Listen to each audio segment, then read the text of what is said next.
Hey, hey, hey mga katawhan, happy Thursday. Ayan, itong tinanim ko last 1 week na siya ngayon. Last Thursday. So Thursday ngayon, so 1 week na. So i-transfer ko na siya doon sa itaas. Sa taas ko siya i-transfer para mas maano siya sa mababad siya sa araw. Pero ngayon, isa ako sa taas kasi galing pa siya dito, nakaano siya sa walang araw. Dito muna sa dapin-dapin lang, hindi ko muna siya ibabad sa araw. Mga 1 week din bago ko siya ibabad sa araw. Transfer ko siya doon sa rooftop. Mas bagay siya dito, di ba? Wait lang kayo mga katawan kasi walang maghawak sa aking camera. So ako lang ang magdala niya. Mabigat ba yan siya? Mabigat. Mga 5 kilos ata ito.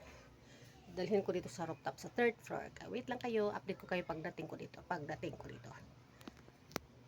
Pa-rooftop na po ako. Pero dito pa ako sa 2nd floor sa may terrace. Pero pasaka, akyat na kami doon. May hagdanan doon. Pa-rooftop. Ayan. Ayan na siya. Yeah. Wait lang kayo sa saka.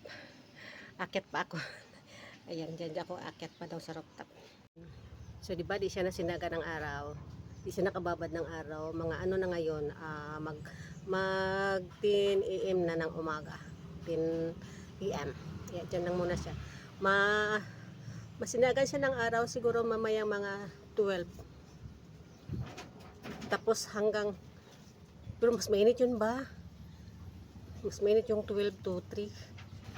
Hindi man masyado mainit kasi may ano man may bubong. Yan. Yan lang, mas bagay siya dyan.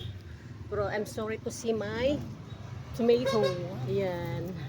Sorry kasi na sobraan ata sa init or sa water. Yan lang. Yan lang. Thank you for watching. Dito kasi ako sa rooftop.